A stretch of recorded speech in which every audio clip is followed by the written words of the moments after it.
Reacher! God, everyone, I heard from all these people that season 4 was supposed to be good, and then I watched it. So we're up through episode 5 of season 4, and basically it's this very sort of, confusing, convoluted, like jumbly conspiracy plot. There's all these factions involved, and this lady, basically Reacher's in the wrong place at the wrong time. He's on this train, and he sees a woman, and she's looking all sus. She's looking like maybe she's going to blow up the train, so he goes and talks to her. He wants to see what's in her bag. He tells her he's a cop, trying to like calm her down. Now, I don't know. This is probably just white privilege or something, because normally you tell somebody you're a cop, that does not calm them down. Reacher, come on now, son. Anyway, she pulls out a gun and kills herself. So that's shocking and everything, and he's taken in for questioning. And right off the bat, the cops are real assholes to him, and this kind of continues. Like, everybody he meets is like an asshole, except for this core group that he sort of brings together. So he's kind of just thrust into this weird situation where people are looking for this thumb drive that apparently she was supposed to have on her, and then he meets these Asian chicks, and one of them says that I guess they're from Laos or Vietnam? I don't remember. I'm losing the details. It doesn't matter. It really doesn't matter. It's not the kind of detail that matters. They are from overseas. She claims to be a journalist looking into some atrocities that were committed in her country. Indonesia? Is that it? Was it Indonesia? Oh, it's changed from the book. I think the book dealt with the Middle East, but we don't do that now because that's too controversial. We only get like Middle Eastern bad guys now in shows like Terminalist and whatnot. Anyways, so Reacher starts to help her because she's like the damsel in distress, and then he also meets the brother of this woman who killed herself, and he happens to be a cop, but from somewhere else. He's like Mayberry cop, and then this female detective, Tamara, and the male policeman is Jake. Anyways, they kind of form a little team trying to figure out what happened, and there's all these, the CIA capture them and take them to a black site, and they escape, and then there's other gangs coming after them, and they end up going and talking to a congressman about why he's connected with it. Anyway, it goes on and on. It's all over the map. It's all over the place, and I don't need to summarize all of it because the latest episode, 2 episodes back, they discover that this female journalist from, I don't know, China or whatever Asian country she's from, is actually the bad guy, or one of the bad guys. The CIA are also very bad for some reason. They keep on trying to kill Jack Reacher for some reason. I don't know why. He pulls one guy through the bars of his prison cell and tears his ear off in the most recent episode. So now I understand why the CIA might be pissed at Jack Reacher, but I don't know why before. Anyways, they find out that she's the bad guy. Her and this woman she claimed was a victim. And it sounds like from some snippets of dialogue that we hear from them that they're trying to get this USB drive to sell its contents to a buyer. So they're actually just like, they're not doing this for a cause at all. They're trying to make some money by selling what ends up being just this photograph on this thumb drive of this congressman and some other people, and we're not really sure. It's probably, the congressman is probably a red herring. It's probably somebody else in the photo that's really the reason why this is such a hot commodity. There's a really, really dumb shootout in the latest episode where Tamara and Jake and this quirky journalist, because these independent journalists are so quirky, named Russell Plum. They are being chased. They go to Jake's house to get the thumb drive because they're like, oh, she probably mailed it to someone she trusted, and so they go there and they're like standing by the mailbox looking through the mail all slow, and it's like you just know that the bad guys are going to show up, and sure enough, they come driving up. And so our heroes are separated from Reacher at this point. A great deal of this season takes place with them separated in separate groups, and I'll get to that in a minute. But they chase them and are literally driving through this neighborhood, firing out the window, firing an automatic rifle at them. None of the bullets actually hit. I mean, they hit the car a bunch, but they don't hit anybody in the car. They don't hit any of the tires so that to blow out the wheels. They're just like reload, and then they go like onto this bridge, and like Jake's like, it's like a really sharp turn, and Tamara's like, you can't make that turn, Jake, don't do it, and he's like, listen, Tamara, when we were kids, we all made this turn at high speed. It was a coming of age thing around here in Mayberry, see? And so he makes the turn. But the scary Asian ladies don't, and they crash. But then Tamara's like, we got to get out of here, Jake. They've got automatic weapons, and I've got 7 bullets left. And Jake's like, no, Tamara, they killed my sister. I must fight them single-handed with no weapons. So he drives in reverse towards them as they fire their machine guns and miss them every time, and Tamara's like shooting her 7 bullets wildly, even though she's like, we have to make every one of these count, Jake. Every single one of the last 7 bullets I have. And Jake's like, I don't know. It's a really bad scene. And this defines so much of Reacher, these really dumb scenes that are supposed to be like intense. Like they named the episode Bridge, like, ooh, it's this bridge scene. We're gonna have this crazy shootout. The 2 chicks, the backup shows up, and the 2 chicks just jump off because they realize they're like, shit, we are terrible shots. Like, we have automatic weapons. We could probably kill all these small town cops, but we can't hit shit. We couldn't hit the side of a fucking barn if we tried. So they jump into the river. And Jake's like, no! And Tamara's like, look, it's okay, man. We love you. Don't do it. Don't jump. There's a lot of scenes in this season between Tamara and Jake where Jake's like sad. He's really sad. I'm sad because my sister died. She killed herself, and my nephew got kidnapped and murdered, and I'm sad. I'm not... There's a line where he's like, I'm going to find them, and I'm going to do to them what they did to my nephew, which was like cut him to pieces with these curved blades. And Tamara's like, I don't really know you, Jake, but I know that they wouldn't like it if you did that. And he's like, that's not the man you are. And he's like, the man I was is dead. Oh, it's so bad. Oh, it's just really bad. One of my biggest complaints about this season is the same as the last 2 seasons. I do not like the side characters. They are terrible. They are almost all terrible. The ones that are less terrible are stupid or have, like the DEA chick in last season, season 3, with her really shitty accent. Like, there is just something obnoxious about all the new... And this is a problem with adapting the Reacher books, is there are new characters in every book because he's a drifter. So they have to bring in new characters every season. And now, the problem is comparison. Season 1, we had Roscoe and Finley, and they were great characters played by really, really talented actors. And now we have these side characters season after season who are just obnoxious as hell. I mean, I cannot bear it. I cannot bear watching scenes with Jake and Tamara and then quirky Russell Plum, who always has an answer for like sneaking in with hackers and the back doors and his dark web contacts who can get him into the government files. This is one of my main problems with this season and with the last couple, but it's not the only one. I also just find that like maybe they're doing the wrong books. It's weird because the first season is based on Killing Floor, which is Lee Child's first Jack Reacher book. And my favorite. I've read like 9 of them. I mean, I think there's like 700 of them or something. I've read 9. Or 8. I don't know. I've also read Persuader. Persuader? That sounds funny, but I think that's, the book the 3rd season was based on, which takes place in Maine.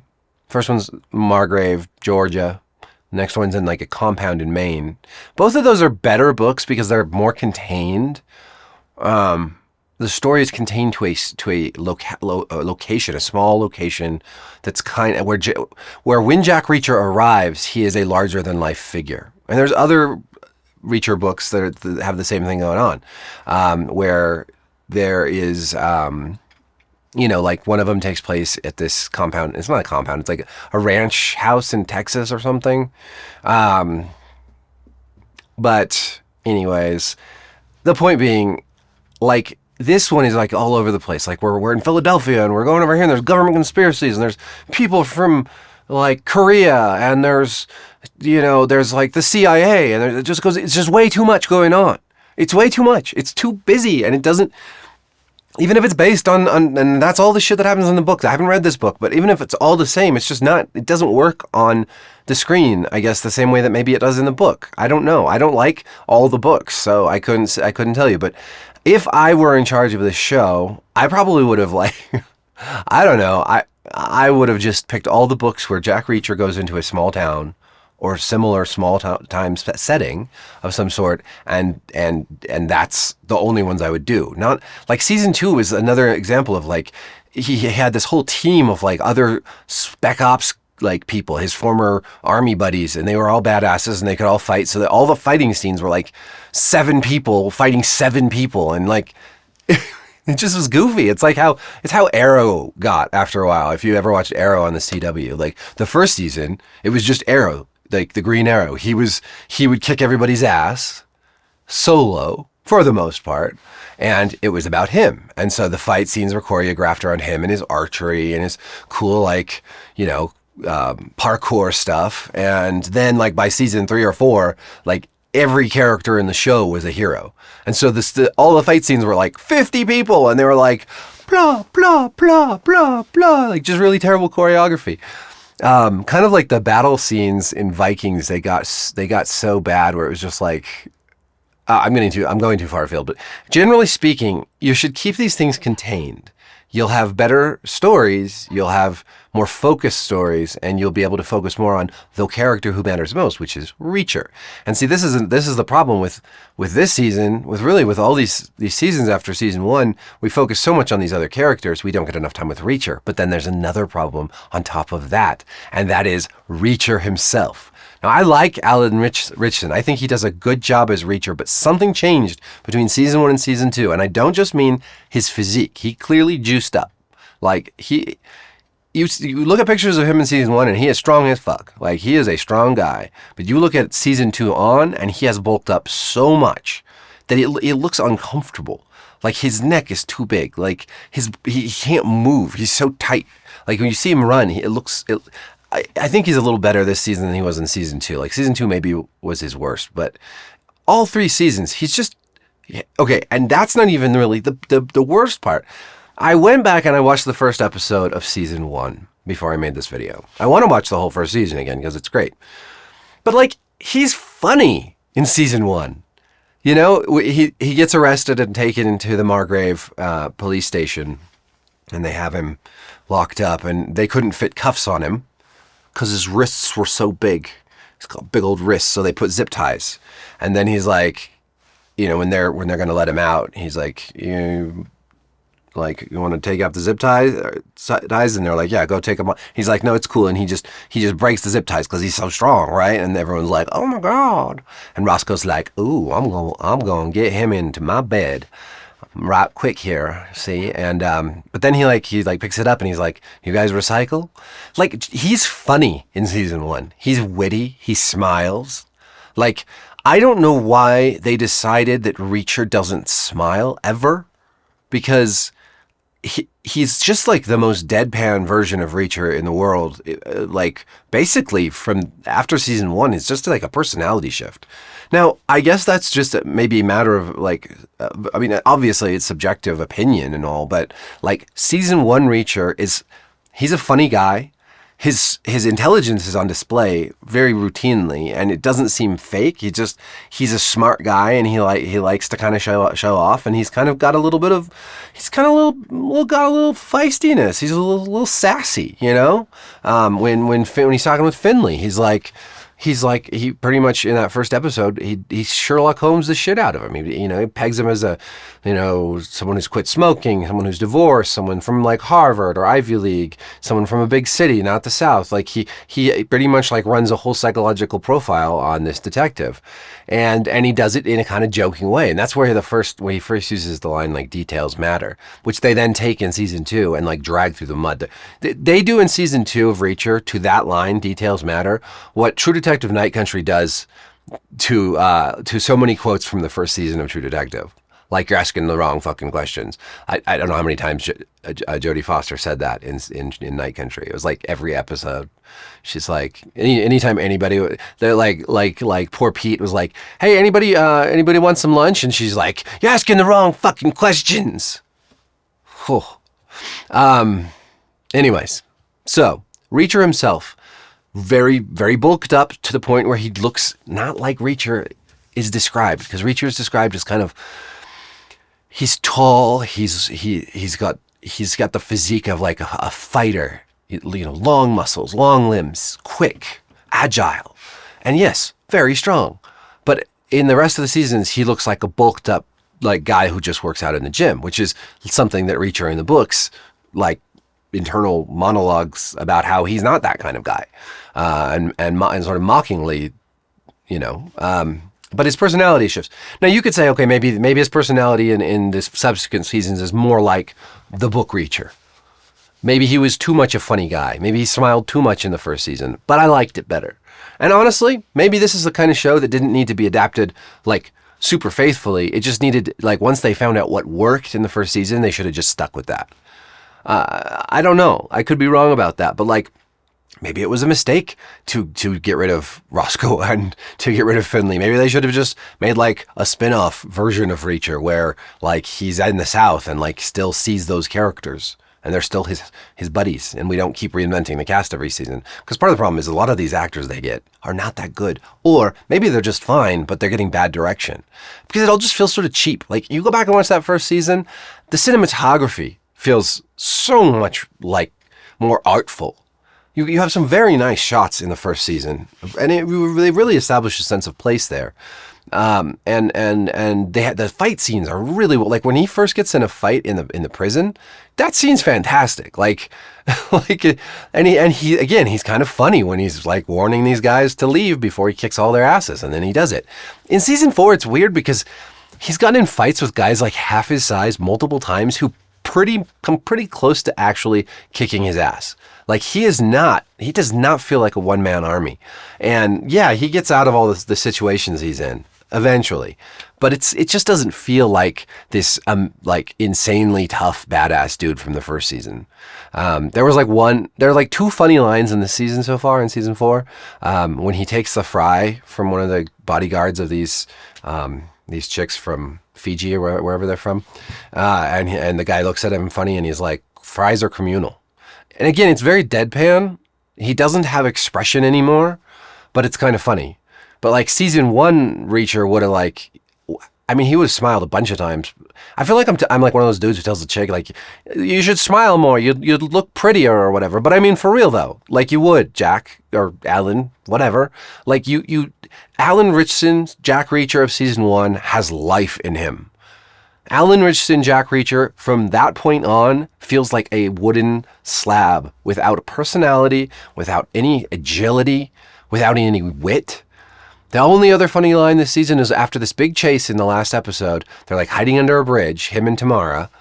They've escaped like 5,000 cops, because I don't know, I still don't understand why they had to run, or why he had to run instead of just like saying, hey, I didn't do this, like, you can check me. I don't have any of their blood, like, go ahead and arrest me. You'll pretty freaking quickly, you'll realize I had nothing to do with this again.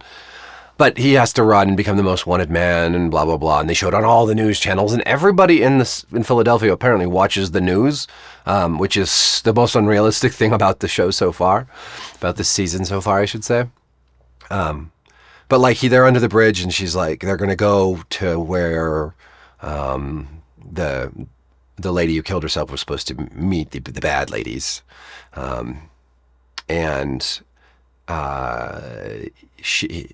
Tomorrow's like, well, it's not far from here. And Reacher's like, good, I'm tired. And that's funny because they've just been running for forever. I mean, I would run like a few blocks and I'd be like, oh my God. And I work out a lot. Like I work out like 3 times a day. And I would still, that much running, ooh, that would hurt. That would hurt. My back would give out. My back ain't not a friend of running. The chase scene actually wasn't bad. Like there were some fun parts, like rappelling down and Tamara almost falling through the glass and then him crashing through the glass. But it's just like some of this stuff, like these cops are shooting at them, like in public places, like shooting at them in a hotel and like on the street. Like cops, I'm sorry, cops would not be shooting at them. They are running away. Oh no, they're not. I know that we have heard stories of police firing at people that are not armed or whatever, but it's just so unrealistic. Like that the cops would actually be firing on them, especially because Tamara is a freaking detective. Like they're firing at a police officer. It's just in a good show, like when there's a moment where someone might shoot at somebody else, like you're really like you're worried about it because that's a big deal. If a cop's going to actually fire on somebody, like you should feel tension, you should feel suspense, you should feel like this is, like there are so many. I watch so many great detective shows. A lot of them are British, but. When you get to that point where there might be a shootout or something like that, that's a great opportunity for tension. But here, it's just, the cops are just willy-nilly just firing at the heroes, like no big deal. They get away, they go to the place, the bad guys are there, and Jake's there. And because Jake, instead of going with Plum like he was supposed to go do some research to find out about, apparently these ladies have brought over somebody else from Australia or wherever they're from. And so they're supposed to do some research, try to find out what's going on. But he goes to this location by himself and he gets caught by the bad ladies with the karambits, the curvy knives that they cut you with. They cut you with them. And they're so bad, these ladies. They steal a guy's car who's on the phone talking about how, like, with his wife about their daughter getting her tonsils out. And they come up to him and they just cut his throat. And it's just like, jeez, that's super messed up. Like, why'd you have to cut his throat? You could have just taken the car. You just point the knife at him and be like, give me your keys. Like, these are bad ladies. I'm gonna do to them what they did to that guy. And I know Tamara, don't tell me. I know I'm not that man, but that man is dead. He's dead, Tamara. He died when the guy who was talking to his wife on the phone about their daughter with the tonsils died. That man is gone. So that's my opinions on Reacher season 4. I think it has it had some potential in the beginning, and I think they squandered it. And I think that they only had one good season of Reacher. We've had one really bad season of Reacher, which was season 2, and season 3 was like, eh. Like, if season 3 had been the first season, I probably wouldn't keep watching the show. The only reason I keep watching is because I liked season 1 so much. And I just think, why can't you guys course correct? Why can't you course correct? Why is it so hard? But I should know better because I've been watching The Walking Dead for ages and they've never course corrected. I mean, they course corrected like a little bit. But like course correction for Walking Dead was like, it stopped being so bad for a couple seasons. It got a little bit better, but it was never like back to the beginning when it was actually a Frank Darabont show. So, Frank Darabont. I went to Mad Max Fury Road. It was playing in our local theater on the big, nice Cine 1 screen, which is like not an IMAX, but it's like better than a normal screen. And it was so great. I love Fury Road. It's like one of the best movies ever made, one of the best action movies ever made. It's like the purest action movie. And there was a preview that the next week they were going to be showing... what? Oh my God! Why can't I think of it? The movie that Frank Darabont directed with. Oh, hold on a second. I'm gonna look it up. I hate my brain sometimes. Frank Darabont. How come I can remember Frank Darabont, but I can't remember the See, I remember it even before I saw it. The Shawshank Redemption. Jesus Christ, Eric! You have to understand. I've fried a lot of brain cells, okay? And now I work out, like I get up before dawn and go get on my bike, and I bike to my workout at 6 a.m, and then I bike to my next workout right after that. And I do either 2 or 3 of those every day pretty much, except for on rest days I only do 1. So that makes me a bit spacey, but I've always been bad with names, and I have a shit memory, so I don't know why I'm blaming it on exercise. I'm just humble bragging, that's all. Okay, let me know what you think. Let me know what you think of this season of Reacher. Am I being too harsh? Do you just love all these scenes with Jake and Tamara when she's like, Jake, we're your family now. we've got you, man. And he's like, I am just a sad, sad boy, cop boy man. Oh, I'm so sad. I'm sad.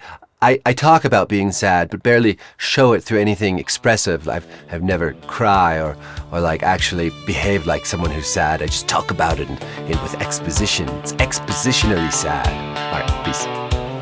He come into Margrave on a Greyhound bus. No suitcase, no story, and no one to trust. Ordered up the peach pie and a cup of Black Joe. Sat down by the window watching George